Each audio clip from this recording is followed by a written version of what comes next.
이제 하나님께서 우리에게 허락하신 말씀 읽겠습니다. 출애굽기 20장 16절 그리고 마태복음 15장 16절에서 20절까지의 말씀입니다.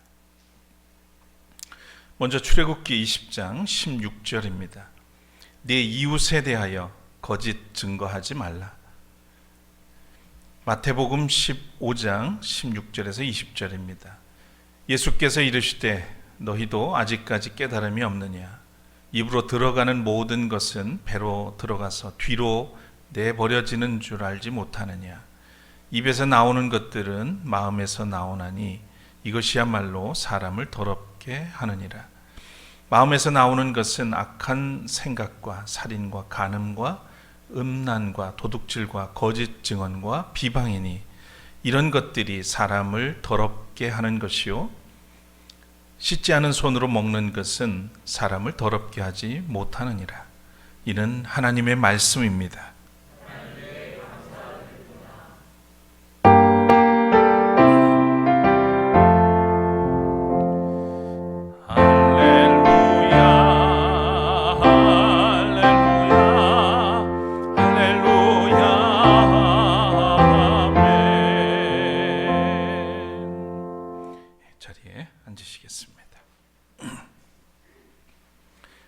지난 주간에 가뭄으로 메말라가던 대지에 봄비가 오랜만에 흠뻑 내렸습니다. 그 덕분에 대지에 뿌리를 내리고 사는 모든 나무와 풀들이 연두색으로 곱게 피어나고 있습니다. 사람 사는 세상에도 생명의 언어가 심겨지고 사랑의 언어들이 자라나서 진실이 꽃으로 피어나면 얼마나 좋을까 하는 생각을 해봅니다. 물론 쉽게 이룰 수 없는 꿈이라는 생각이 들지만 그래도 소망을 품어봅니다.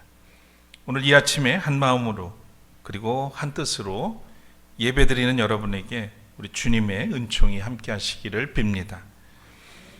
오늘은 데칼로그 9번째 말씀 거짓 증거하지 말라 하는 제 9계명에 관한 말씀을 나누겠습니다. 먼저 마음을 모아서 찬양 올립시다.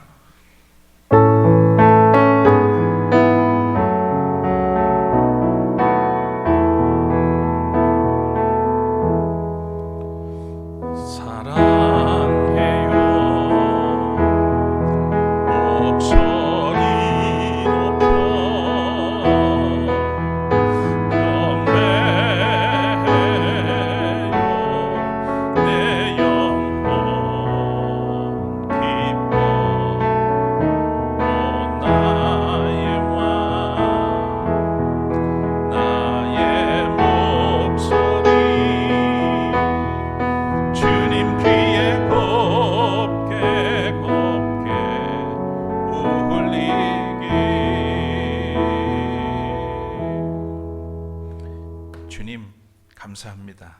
이 아침에 우리 사랑하는 샘터 가족들 함께 모여 마음을 조아려 예배하고 또 주님 말씀을 듣게 하시니 감사합니다. 오늘 이 시간 우리에게 허락하시는 말씀에 우리가 경청할 수 있게 하시고 주님의 뜻이 어디에 있는지를 밝게 깨달아서 거룩한 삶 살아갈 수 있도록 이끌어 주시옵소서. 부족한 종에게도 주의 은총을 덧입혀 주셔서 주의 뜻을 온전히 증거할 수 있도록 이끌어 주시옵소서. 예수 그리스도의 이름으로 간절히 기도드립니다. 아멘. 사람이 하는 말과 행동에는 이유가 있습니다. 원인이 있죠. 그것을 우리는 사연이라고 이야기하기도 합니다. 며칠 전에 서울 대공원에 동물 우리에서 뛰쳐나와서 약 3시간 동안 도심을 활보한 얼룩말 한 마리가 있었습니다. 거의 우리나라에서는 잘 경험해 보지 못한 그런 일이었죠. 그동안 사육사들에 의해서 잘 길들여졌을 텐데 왜 우리에서 저 얼룩말은 뛰쳐나왔을까? 여러 가지 생각을 하게 됐습니다. 참 궁금했는데 알고 보니까 나름 사연이 있었습니다. 지난해에 엄마 얼룩말이 세상을 떠났고 그 후 한 달 뒤에 아빠 얼룩말도 갑자기 세상을 떠났다는 겁니다. 충격이 컸던 모양이에요. 졸지에 홀로 남은 이 얼룩말은 그 뒤부터 아주 이상한 증세들을 보여왔답니다. 밥도 잘 안 먹고 반항하기도 하고 또 이제 사람들이 관람하는 거기 말고 이제 안에 또 집이 있잖아요. 잘 들어가려고 하지도 않고 심지어는 옆에 우리에 있는 그 캥거루에게 시비를 걸기도 하고 공격적인 그런 자세를 취하더라는 거죠. 싸우기도 하고 그랬답니다. 그러다가 결국 이 얼룩말은 우리를 박차고 사람 사는 세상으로 뛰쳐나왔던 겁니다.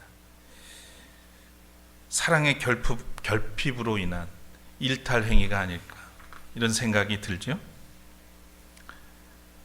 또 다른 사연이 있었습니다. 최근에 고 전두환 씨 자손 중에 미국 캘리포니아에 사는 손자 하나가 자기는 죄인이라고 고백하면서 가족의 비자금 문제와 자기 부친이 지금 목사가 돼서 미국에서 시민권을 얻으려고 준비하고 있다고 폭로를 했습니다. 아마도 시민권을 얻으려는 이유도 이 비자금과 관련이 있다고 그는 파악했던 것 같습니다. SNS에서 실시간 방송을 하면서 공중파 방송과도 인터뷰하는 그런 모습도 보였고요. 그래서 화제가 되었습니다. 이로 인해서 전시 일가에 숨겨졌던 비자금 문제가 다시 불거졌습니다. 그러면서 자신도 죗값을 반드시 치를 테니 가족들과 나를 마약하게 만들고 그랬던 지인들도 회개하고 죗값을 받으라고 호소를 하는 것이었습니다. 저는 아주 우연하게 이 사람의 실시간 방송을 보게 됐어요. 근데 가만히 그래서 두세 차례를 봤는데 몇 가지 올리는 그 내용들을 봤는데 나름 진정성이 느껴졌고 공감이 되기도 했습니다. 그러면서 되게 마음이 아팠어요. 돈은 넉넉하지만 따뜻한 가족의 사랑을 받지 못한 한 젊은이가 가족으로부터 어둠의 굴레에 갇혀 있음을 깨닫고 이제서라도 그 굴레를 벗어나서 사람답게 떳떳하게 살고 싶어서 몸부림을 치는 것 같았습니다. 그의 말 중에 기억이 남는 장면이 있어요. 아버지라는 자가 제 그대로 표현하는 거예요. 여기서 그가 가족들과 어떤 관계에 지금 있는지, 그동안 어떤 아픔이 있었는지가 이 표현 한마디에서 저는 다 느껴지는 거예요.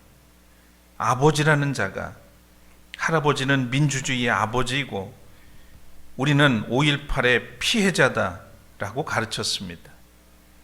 그런데 성장하면서 알고 보니 할아버지가 학살자라고 하는 사실과 우리가 잘 먹고 잘 사는 것이 한 달에도 몇 번씩 호텔에서 식사를 하고 그랬던 것들이 다 검은 돈이었다는 사실을 알게 되었습니다.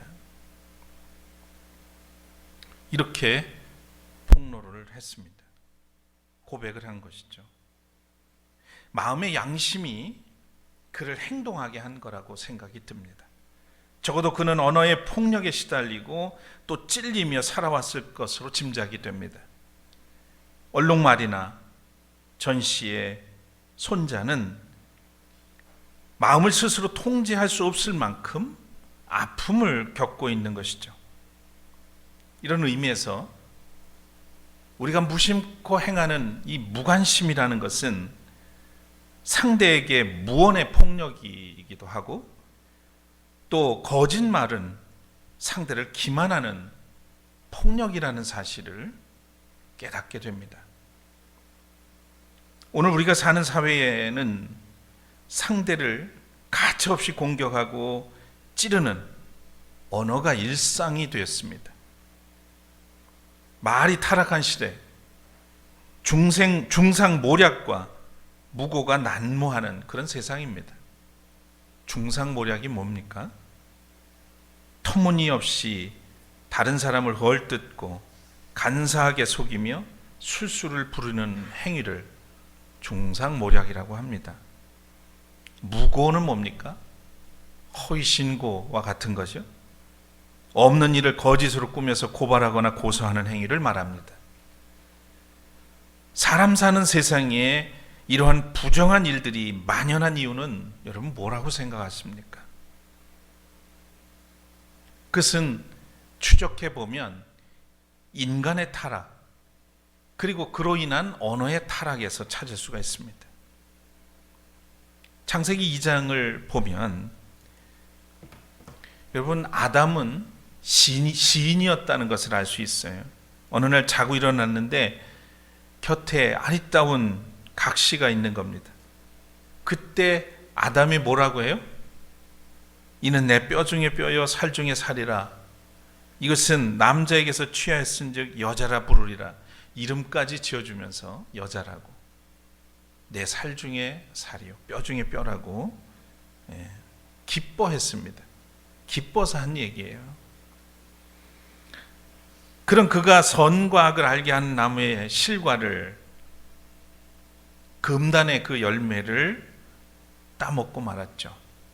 그때 하나님이 그를 찾으십니다. 그리고 너희가 그 먹으면 죽는다고 한 그 열매를 따먹었느냐고 물었을 때 아담이 뭐라고 얘기할까요? 뭐라고 얘기했죠? 하나님 때문이에요. 하나님께서 저와 함께 살라고 짝지어준 그 여자 때문입니다. 이렇게 얘기를 하죠. 하나님 때문에, 그리고 그 여자 때문에. 자, 이 말을 보면 시인의 입이 순간 타락한 것을 느낍니다. 내 뼈 중에 뼈요 살 중에 살이라고 그렇게 기뻐하며 좋아했던 아담의 입에서 하나님 때문에, 그 여자 때문에.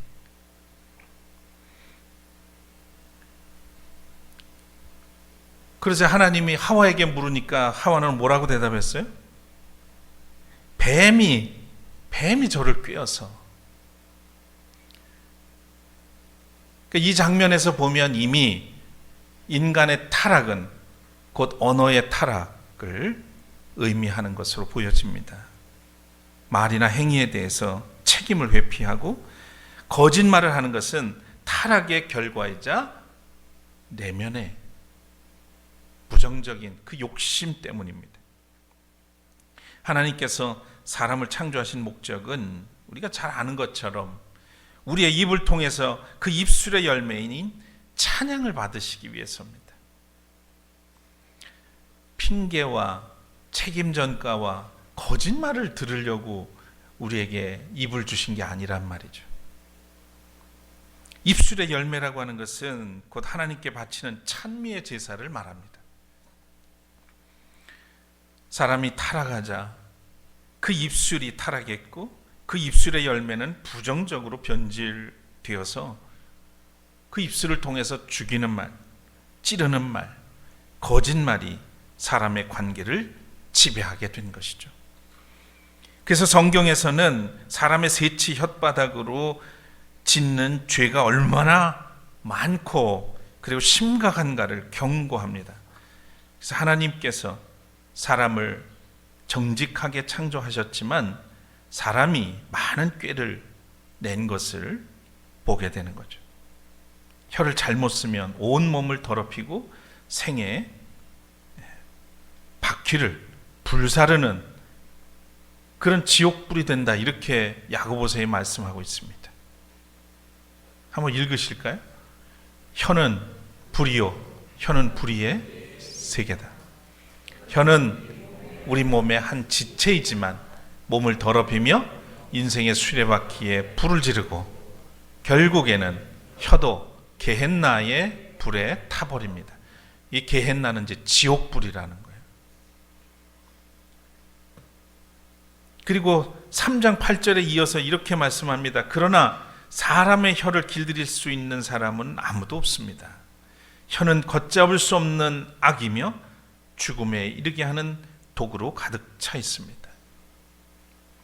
그래서 그리스도인은 말을 줄여야 합니다. 그리고 침묵 속에서 하나님의 음성을 듣는 사람이어야 되는 겁니다. 데칼로그 9번째 말씀은 너희 이웃에게 불리한 거짓 증언을 하지 못한다. 내 이웃에 대하여 거짓 증거하지 말라입니다. 이 제9계명은 이웃과의 관계에서 거짓을 배격하고 진실의 존엄함을 깨우쳐주는 말씀입니다. 거짓 증거가 이웃에게 끼치는 해악이 얼마나 무서운가를 보여주는 거죠. 이 계명은 재판과 관련이 있어요. 고대에는 증언이 판결에 있어서 아주 중요한 근거가 됐습니다. 요즘처럼 녹음 기술이 있거나 CCTV가 있는 게 아니잖아요. 그래서 목격자의 증언이 판결을 좌우할 수밖에 없었습니다. 그래서 이웃을 파멸시키려는 악한 마음에 허위 고발이나 또는 거짓 증언이 빈번했다는 거예요. 자기가 살기 위해서 그때도 남을 음해하고 거짓 증거를 일삼았다는 얘기죠. 그런데 마틴 루터는 이 계명이 법정에 대한 그런 위증을 말하는 것만이 아니라 이웃의 명예와 이익을 침해하는 모든 언급을 금하는 것으로 해석했습니다. 확장시킨 거죠. 우리는 그렇게 봐야 한다는 겁니다. 그래서 이런 말을 합니다. 아무에게도 해를 끼치지 않고 모든 사람에게 유익을 주는 평화적이고 건전한 혀가 하는 말이 진리다. 이렇게 선언을 하듯 이야기를 했어요. 특별히 이 9계명은 사회적으로 가장 힘없는 약자들, 가난한 자들, 또 나그네들, 과부와 고아 같은 이런 약자들이 그 거짓말 때문에 매도당하는 일이 없도록 공동체 내에서 그들을 각별히 보호해주는 극진한 사랑의 계명이라고 할 수가 있습니다. 거짓 증거, 거짓 증언은 히브리 말로 에드 샤케루라고 하는 말을 썼어요. 에드 그리고 샤케르, 두 가지 단어가 합쳐진 거죠. 에드는 반복하다, 증거하다라고 하는 뜻을 가진 우드에서 파생이 됐고요. 그래서 증거 또는 법정에서 증언을 할 수 있는 증인을 의미합니다. 그리고 샤케르라고 하는 말은 거짓말하다 또는 나쁘게 행하다라고 하는 뜻을 가진 샤카르에서 나온 말입니다. 파생된 명사형인데 거짓말, 허위성 같은 이런 의미를 담고 있죠.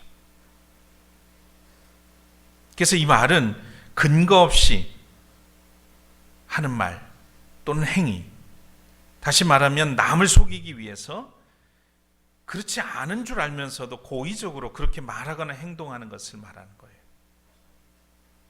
그래서 위증은 성경에서 중요한 범죄로 취급을 합니다. 그 까닭은 상대방에게 돌이킬 수 없는 해를 가하는 그런 행위가 되기 때문이죠. 그래서 법정에서 위증은 결과적으로는 중상모략입니다. 지금 우리나라에서 여러 사람을 대해서 빚어지고 있는 그런 일들이기도 해요. 매일 뉴스를 장식하고 있는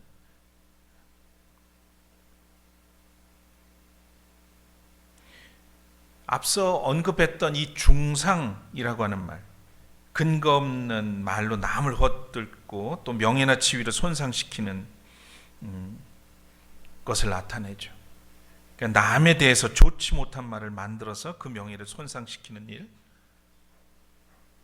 이런 일이 우리 사회에서 또 작게는 우리 작은 공동체들 속에서도 여러분이 속한 곳에서 얼마든지 있습니다.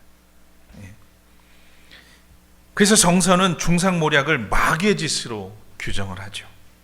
마귀는 헬라어로 디아볼로스라고 하죠.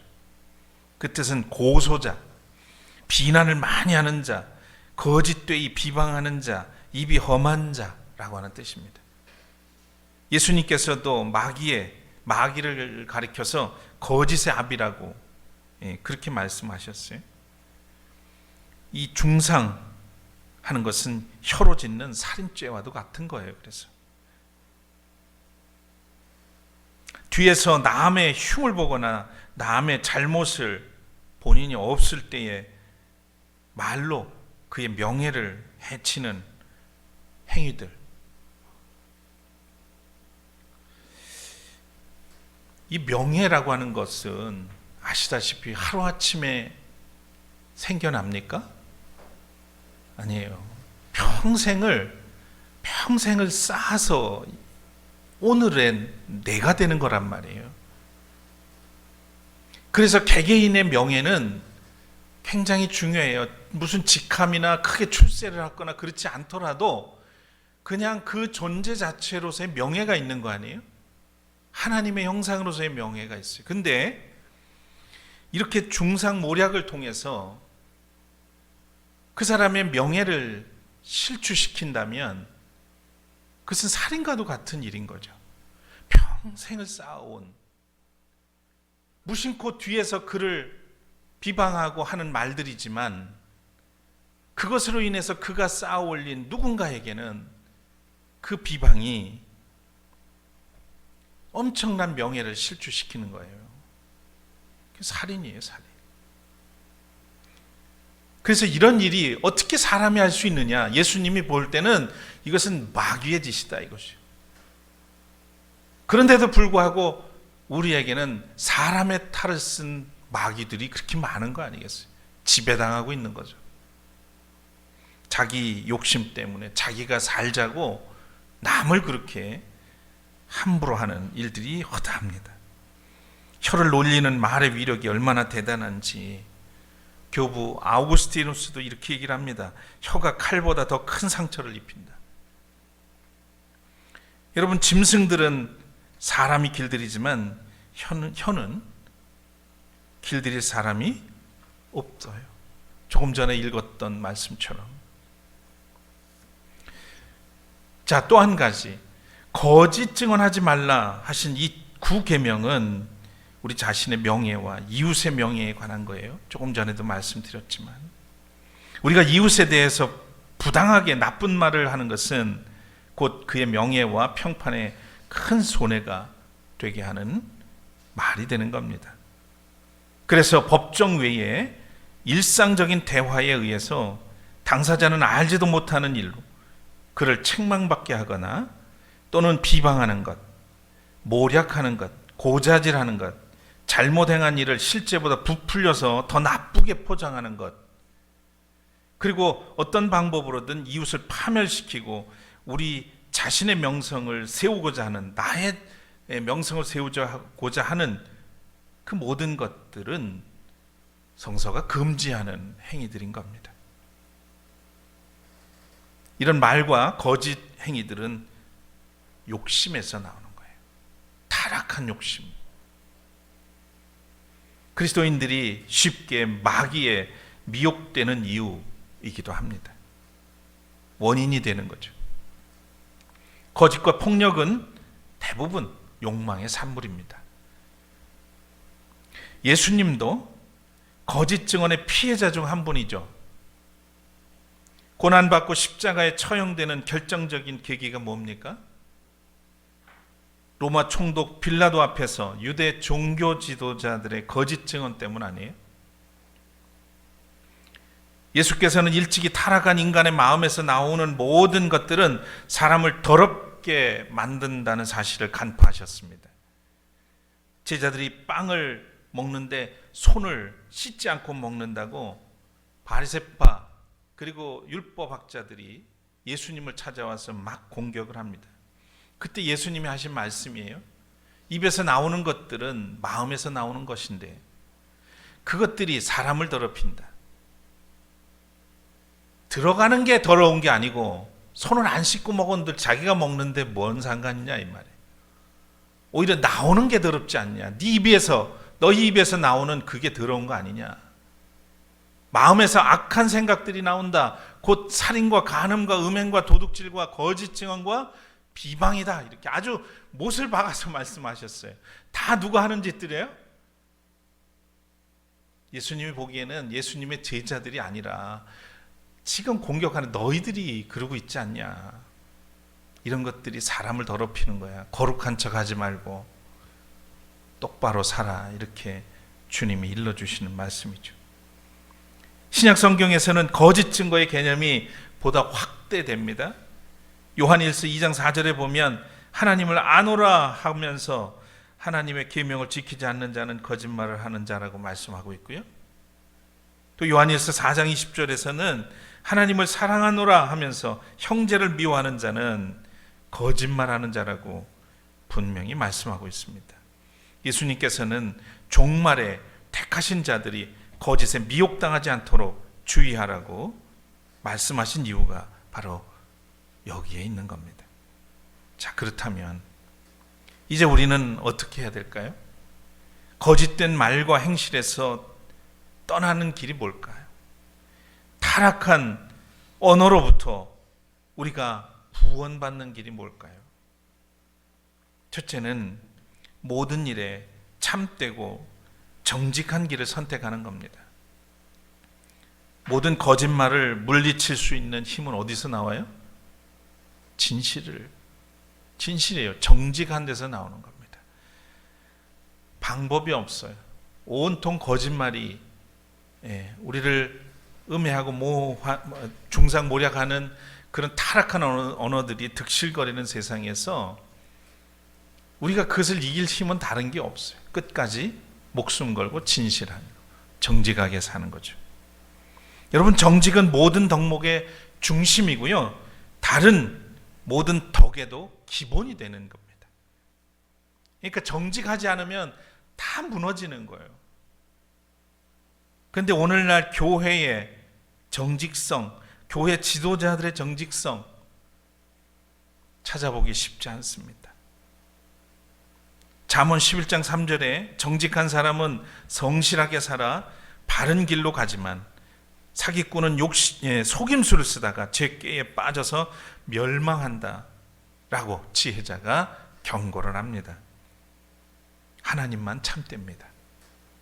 하나님의 말씀만이 참된 말씀입니다. 그것이 진리죠. 진리만이 우리를 거짓에서 자유롭게 할 수 있습니다. 그래서 어떤 일이든지 참되고 정직한 길을 선택해야 하는 겁니다. 두 번째, 타인의 말을 경청하는 겁니다. 경청은 존재를 있는 그대로 받아들이는 행위를 말하죠. 귀 기울여 듣는 것은 그 상대방, 말하는 사람에 대한 존중이 담겨 있어요. 아이가 하는 말에도 무릎을 낮추고 그의 말에 귀 기울일 때 그것이 그를 존중하는, 한 인간을 대접하는 그리스도인의 자세가 아닐까 싶어요. 그러니까 경청하는 사람들로부터 말하는 사람은 존중받고 있다고 생각하게 되고, 그 반대로 누군가 나의 말을 건성으로 듣는다면 어떤 생각이 듭니까? 앞으로는 상대하고 싶지 않죠. 기본이 된 사람은 마음을 다해서 경청하는 사람에게 함부로 말하거나 거짓말을 하지 않습니다. 야고보서 1장 19절에 사랑하는 형제자매 여러분은 이것을 알아두십시오. 누구든지 듣기는 빨리 하고 말하기는 더디하고 노하기는 더디하십시오. 저는 이것이 언어가 타락한 세상을 사는 그리스도인의 품격이라고 생각합니다. 듣기는 빨리 하고 경청하라는 말이고요. 말은 좀 천천히 좀 적게 하고, 그리고 화내고 이런 것도 더디하라. 자, 세 번째입니다. 침묵을 배우는 겁니다. 막스 피카르트라고 하는 분이 쓴 침묵의 세계라는 책에 보면 이런 글귀가 나와요. 침묵을 배경 삼지 않는 말은 소음이다. 그러니까 어떤 말을 하고 싶을 때 먼저 말하는 게 아니라 침묵을 하라는 거예요. 침묵 속에서 늘 언어의 집을 찾아주고, 왜곡된 그런 것들, 제 집을 찾아주는 거. 그리고 그 말을 곱씹고, 그래서 침묵 속에서 나온 말, 이 말이 참말이라는 것이죠. 그렇지 않고 막 떠드는 것들은 다 소음인 거예요. 진심이 담겨 있지 않은 그런 소음인 거죠. 여러분 경험하잖아요. 말이 많으면 공허해져요. 그죠? 막 떠들고 오면 뭐 하긴 했는데 풀어진 것 같지만 오히려 뒤끝이 공허합니다. 내가 뭔 짓을 하고 온 거야. 목사로서 안타까운 것이 있어요. 목사의 숙명은 말을 많이 하는 거야. 하고 싶지 않아도 해야 돼. 그리고 그 말한 것 때문에 책임감에 또 마음이 힘들어져요. 그런 고통이 있어요. 아실란가 모르겠습니다만, 그래서 예배가 너무 많은 것도 별로 좋지 않은 것 같아요. 요즘 정도가 딱 좋은 것 같습니다. 침묵은 우리를 시면으로 인도합니다. 침묵이 진실의 뜰로 우리를 이끌어주죠. 그렇다고 불의 앞에서도 침묵하라는 것은 아닙니다. 불의를 보고도 침묵하는 것은 비겁한 일입니다. 정의를 위해서 불의에 맞서서 싸워야 할 때, 외쳐야 할 때는 외치는 거예요. 그것이 그리스도인입니다. 말의 공해 속에서 진실의 언어를 듣는 길은 침묵하는 것입니다. 우리는 침묵 속에서 하나님의 세미한 음성, 진실의 언어를 들을 수 있다는 사실을 기억하셨으면 좋겠어요. 자, 여러분, 세상에서 제일 더러운 것은 타락한 신자예요. 가장 아름다운 것은 회개한 죄인이다 라고 하는 말이 있습니다. 언어가 타락한 세상에 우리가 살아갑니다. 욕망의 노예가 되어 말로 비수를 꽂으며 살아갑니다. 내가 살자고 중상모략을 일삼고 가짜 뉴스를 만들어서 퍼뜨립니다. 아주 사악한 세상이죠. 여러분 기억하십시오. 진실에 대해서 침묵하는 것도 거짓된 행실입니다. 거짓에 대해서 아니라고 말할 수 있어야 되고, 진실을 아는데 침묵하는 것도 거짓된 행실이란 말이에요. 듣기는 빨리 하고 말하기는 더디하며 노하기를 더디하는 성도가 되었으면 합니다. 모든 일에 정직하고 타인의 말을 경청하며 침묵 속에서 진실의 언어를 길어 올려서 자신의 명예도 지키고 타인의 명예도 높여주는 그런 성숙한 주님의 제자들이 되시기를 축복합니다.